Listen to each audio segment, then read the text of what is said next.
18h à Kinshasa, 19h dans l'est de la République démocratique du Congo, heure à laquelle nous vous convions à suivre ces tranches Kinshasa direct avec trois invités pour ce soir. Willy Bolio, député national, la désactivation des écoles et les cris des élèves. Aussi, on va aborder cette pétition qui est en gestation à l'Assemblée nationale. Il sera de notre Oscar Lukusa, le secrétaire général de la NCPD. Voilà, avec lui, on va un peu parler de ce parti politique, comment renouveler la classe politique. Lui, il est le secrétaire général, Oscar Lukusa. Il sera de notre.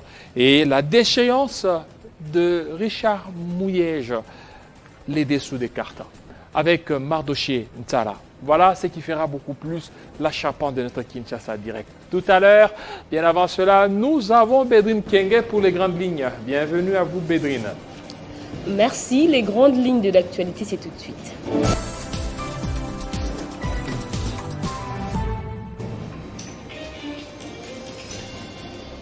Assassinat de l'ancien chef de poste administratif de Minembwe dans le territoire de Fizi au sud Kivu. Sébastien Sebakaroura a été abattu par des personnes non autrement identifiées. Les sources locales mettent en cause la division de la population autour de la formation de la commune. Pour le major Kassereka, porte-parole de Sokola 2, la situation est calme. Il s'agissait plutôt d'un règlement de compte entre les membres de sa communauté. Malgré l'objection du gouverneur de la ville de Kinshasa, Jean-Tini Ngobila, la coalition Lamuka maintient leur marche pacifique prévue ce mercredi 15 septembre pour s'opposer à toute manœuvre tendant à politiser la CENI avant la tenue de nouvelles élections de 2023. Prince Epengue, cadre de la plateforme, a avancé les raisons pour lesquelles la coalition a saisi la Cour pénale internationale pour permettre à celle-ci d'envoyer des enquêteurs afin d'observer en cas d'éventuel dérapage lors de cette manifestation. Dans l'actualité panafricaine, le président sud-africain Cyril Ramaphosa a annoncé son intention d'introduire un passeport vaccinal dans un contexte de défiance généralisée à l'égard du vaccin contre le Covid-19 dans le pays le plus touché par la pandémie. Grace Salambo vous fixe rendez-vous ce soir pour le développement de ces titres et bien d'autres. Et Kinshasa Direct se poursuit avec Jean-David Kilo. Téléchargez les infos Télé 50 sur www.télé50.cd. Voilà, merci à vous, Bédrine Kenge, pour cette livraison d'informations. Tout de suite, Oscar Lukusa, le secrétaire général de NCPD. C'est tout de suite.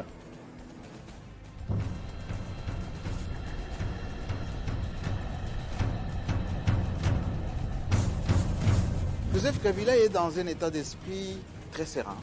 Donc, les gens parfois qui lui prêtent des intentions ou qui parfois disent mais Joseph Kabila il a l'hantise de revenir au pouvoir, que Tshisekedi échoue. Non, bien au contraire.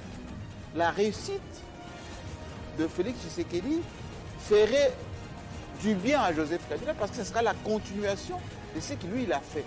Là où il a moins bien fait, si Félix Tshisekedi rajoute, améliore, c'est les Congo qui gagnent.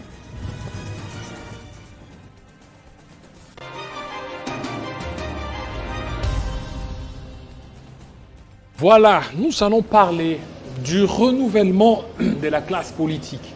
Avec cette classe politique où il y a maintenant la prolifération de partis politiques. Nous allons en parler avec Oscar Lukusa. Bienvenue, monsieur Oscar. Merci beaucoup, merci Jean-David. Je suis très heureux d'être reçu sur ces beaux plateaux des Télé 50. Voilà, merci. Vous êtes secrétaire général d'un parti politique. C'est un nouveau parti politique ou c'est un parti qui existait bien avant? Absolument, c'est un nouveau parti politique.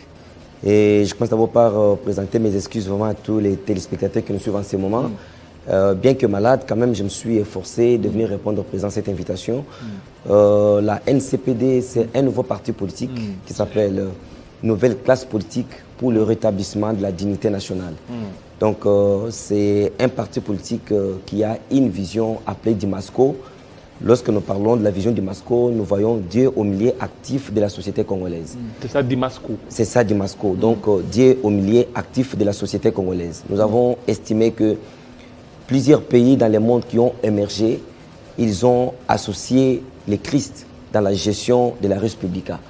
Voilà pourquoi notre pays, la République démocratique du Congo, à 96%, un pays qui a des églises partout, nous avons plusieurs pasteurs, nous avons des chrétiens, nous avons des croyants, ceux qui croient à Christ, nous devons associer ces Christ-là pour que nous puissions facilement réussir à nos différentes missions qui nous ont été confiées. Voilà pourquoi la nouvelle classe politique a vu quand même une vision, a vu jour avec la vision du Masco. Je crois bien que je vais entrer en profondeur avec tout ce que nous sommes en train de faire. Pourquoi nous avons pensé à donner cette connotation nouvelle classe politique. Je sais qu'il y en a qui vont dire, qui vont se poser des questions, mais l'ancienne est où? Et aussi pour l'instauration de la dignité nationale. Absolument. Oui, absolument. Est-ce qu'il y a un problème qui demande à ce qui est la dignité nationale? Elle a été entachée ou comment?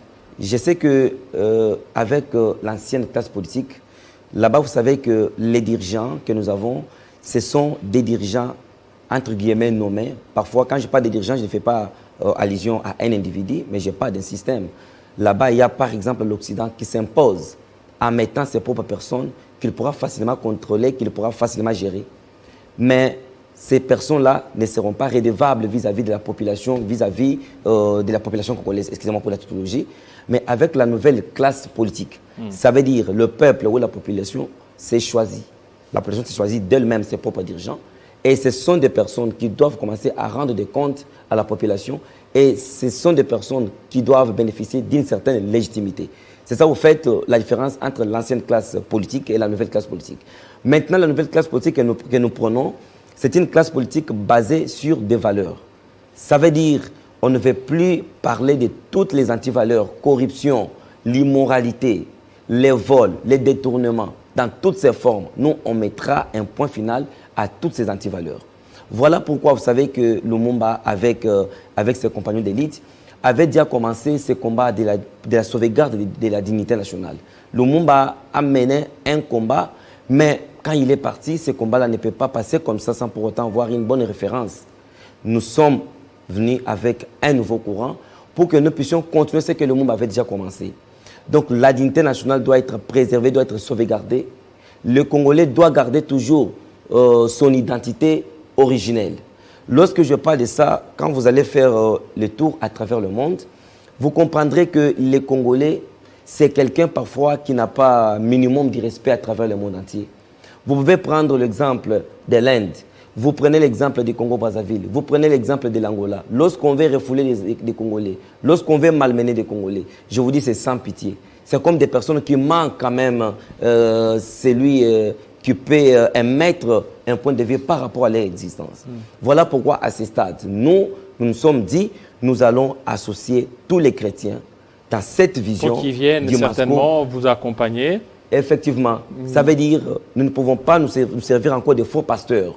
Nous savons que le Congo a de bons pasteurs, a de bons serviteurs de Dieu. Je peux vous donner l'exemple des États-Unis d'Amérique. Presque tous les présidents qui ont servi les États-Unis d'Amérique étaient des hommes de Dieu.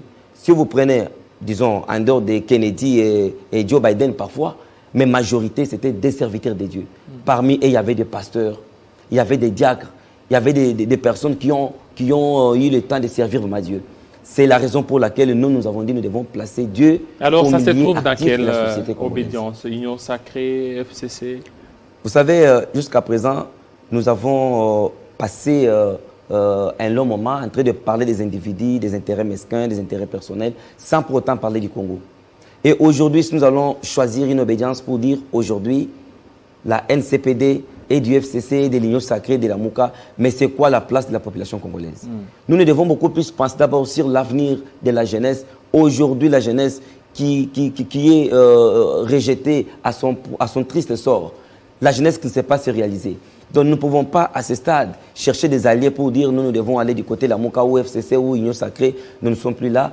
Nous devons travailler avec le peuple congolais, avec la population congolaise. Tout ce que nous allons faire, ce sera l'émanation du peuple congolais et ça sera pour l'intérêt commun et l'intérêt collectif. Voilà pourquoi je lance vraiment un appel à tout le monde, à toutes les mamans, à tous les papas, à toute la jeunesse, de ne plus encore baisser pavillon. C'est le temps de se réaliser, c'est le temps de prendre nos responsabilités en main. parce qu'avec certaines choses qui se déroulent dans le pays, nous devons réaliser aujourd'hui notre propre mission, soit la trahir, soit l'accomplir. Parce que c'est une mission noble. Ça fait très longtemps que nous avons passé tout notre temps à parler de conflits, à parler de personnes, à faire des cultes comme parfois ça s'est fait ailleurs, des cultes aux individus. Mais quand est-ce que nous pouvons parler du Congo? Quand est-ce que le Congo sera construit? Quand est-ce que le Congo sera battu? Voilà pourquoi, à ce stade, ce n'est pas encore le moment de se tenir matin, midi, soir pour dire nous appartenons dans telle famille politique, nous sommes dans telle obédience politique, mais nous devons parler Congo. Parce que celui qui parle le Congo... Mais parler Congo, parce que dans toutes les obédiences, on parle toujours du Congo, l'Union Sacrée, on parle du Congo, FCC, on parle du Congo, la MOUCA parle du Congo. Aujourd'hui, étant dans un parti politique, vous ne travaillez pas pour les bénévolats. C'est que c'est la conquête de pouvoir. Alors pour conquérir le pouvoir, il faut soit être du FCC, soit de la MOUCA, soit de l'Union Sacrée. Et vous, pourquoi vous ne parvenez pas à vous définir? Mais c'est Jean-David, je vais vous répondre comme ça. Vous savez, avec les principes sacro-saints de la politique congolaise, on ne peut pas oublier que nous allons tous nous lancer dans la conquête du pouvoir, la conservation et l'exercice même du pouvoir.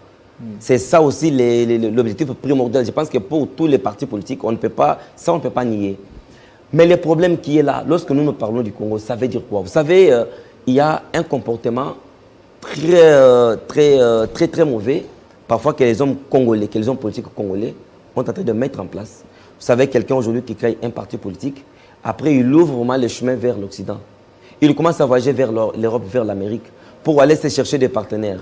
Et ces partenaires qui doivent financer leur parti politique, ce n'est pas parce qu'ils doivent financer, ils doivent donner de l'argent pour construire le pays, soit pour participer, pour associer leur gestion à la nôtre, mais c'est pour hypothéquer le pays. Vous avez quelque part, on vous dit, bon ça va, on va vous donner 9 millions, on vous donne 10 millions de dollars. Lorsque vous serez au pouvoir, vous allez nous couper telle partie du territoire national pour que nous puissions commencer à exploiter. Ce sont là ce que les politiciens congolais, la plupart, je n'ai pas dit et tout le monde, j'ai dit la plupart des politiciens congolais, c'est qu'ils ont toujours fait. Mais nous, si nous parlons du Congo, ça veut dire que nous avons commencé d'abord par placer Dieu au milieu même actif de tout ce que nous allons faire. Parce que c'est lui qui a Christ en lui. Tout ce qu'il commettra comme acte doit aller dans le sens de sauvegarder l'unité nationale.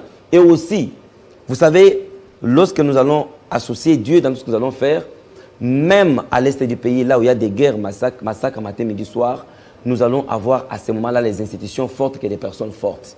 Parce qu'à ce stade, si quelqu'un qui n'a pas Christ en lui, il peut diriger son temps. Vous savez, vous êtes même pasteur, vous connaissez très bien, vous dirigez le matin, vous dirigez le soir, vous avez épuisé tout votre mandat, mais vous ne voulez pas partir, vous voulez vous rendre encore un homme fort, vous voulez vous rendre encore un homme plus puissant de la planète, parce que vous savez que notre personne ne pourra rien vous intimider.